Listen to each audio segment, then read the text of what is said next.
What's up, everyone? Welcome back to another episode of Kevin Prolix TV. Boy, do I got one for you. Check this out. This is a story about a guy who was with his wife, and he finds out that, she doesn't love him no more, and she's cheating on him because she likes the thrill. See how this goes out. Anyway, context. Together since 18, married at 22.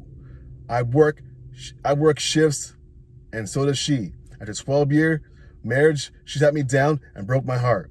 I don't love you anymore. I need time and space. Please move out, etc. We've spent 3 years previous in and out of therapy trying to understand and work on the glaringly obvious issues in the relationship.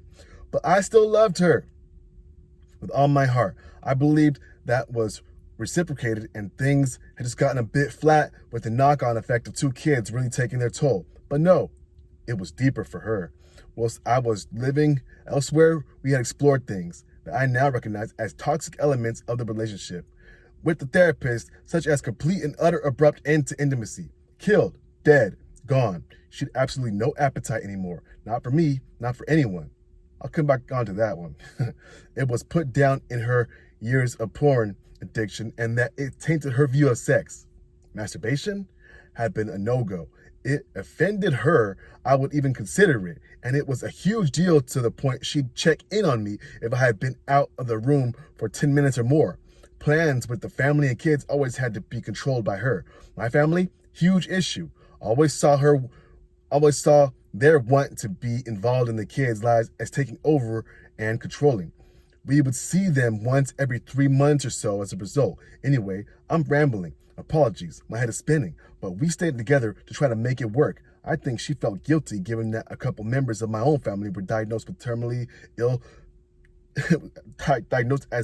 ill. Last night, she confessed that in those 3 years, she had affairs with at least 2 colleagues. At least 2, I asked, and she just shrugged and wouldn't expand. She said opening up at all should give her some credit. She parted by telling me I've been at work today and done nothing but sob and at times fully break down in tears. The guys at work had really rallied round, but I feel like writing this down would help.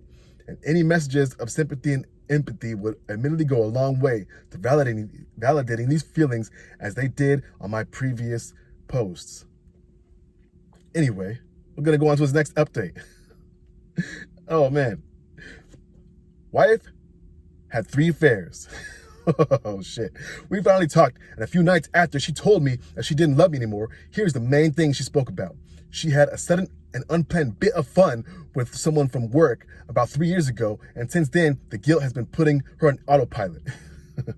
She had 2 more affairs after that, and she spiraled and wasn't coping mentally well with the first infidelity. The first colleague was apparently working on her for a long time to belittle me and reminding her that my shift patterns, etc., were compatible, and she had the potential to find someone that would be able to give her a more typical family lifestyle. She admitted that although my shifts had been difficult for her, her support for them and me pursuing this career, she didn't feel like she had any right to raise it as an issue. She hasn't felt romantically interested in me for the past few years, but she said that her actions elsewhere likely play a huge part in why that broke down. Assumed that I would be doing similar things to satisfy my own needs, and her paranoia turned into controlling and toxic behavior to manage the shame she was feeling about her own actions. And there you go. They always accuse you of what they're doing. Anyway, here we go. She did say that she has felt alone and cast aside by me. I asked her for some examples on things that made her feel that way, and she gave me a couple of very general examples like, you stopped trying recently, and I feel like you avoid me in the house.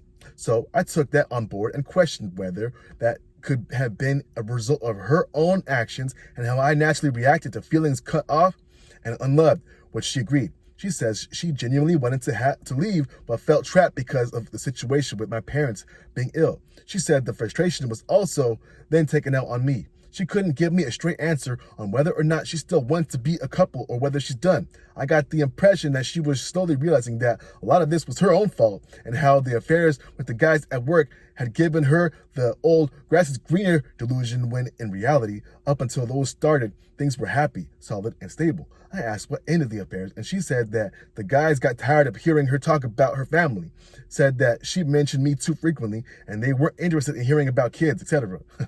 A lot of thinking to do. Rationalizing all this and working out what's the best course of action is hard for me right now. And here we go to the next part. He says, well, I guess that's it. Yeah, I confronted my wife earlier today and about the night shift. Admittedly, I had a rough night and I came home more than a little frustrated. I asked her why she has told me she doesn't love me anymore, and she then confessed to the affairs and has since literally lived with me like nothing has happened. She said she was hoping to tell me she would force my hand or make me she was hoping to tell me and that would force my hand and I'd make the call to leave. She doesn't want to be the one to leave. Damn it. So that's a very common thing. A lot of people, they cheat and then they don't want to be the one to break things out. So they start cheating and hoping that you'll get the good sense to leave them because they don't want to be the coward or the one to leave. Make it make sense. Anyway, I asked her why she hasn't wanted sex with me for more than 3 years. And she said that her porn addiction led to her wanting more exciting sex. All right. So here we got another woman that's porn brained. I wonder how many more are porn brained. But anyway, let's continue on. Given that we have been adventurous and anything but vanilla, I asked her what she meant by that. She said that she was totally engrossed in having an affair and how risky and sexy it was. I love that excitement of being fucked by someone that wasn't you, were her words. I asked her why she has taken me along for this ride rather than being honest and talking about things. And she said that one, it would have ruined the riskier sex that she was seeking and it wouldn't have been the same. And two, the kids.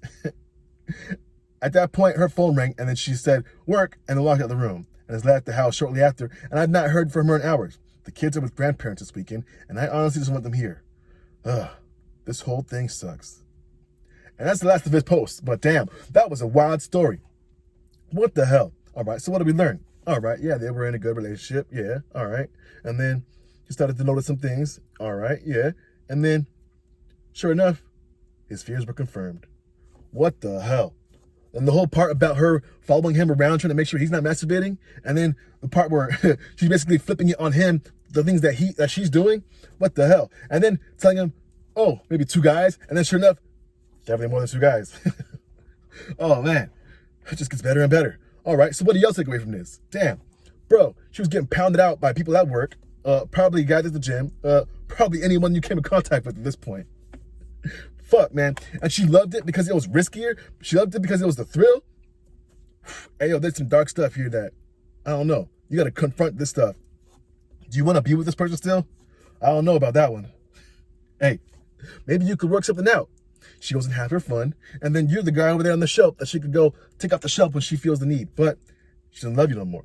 She doesn't want you no more. She even said, she did all this and told you this, hoping that you would pull the trigger and leave. So, do what's best for you and leave. Anyway, this has been Kevin Prolix TV. Make sure you like, comment, subscribe, and share, and I'll catch you on the next one. Peace.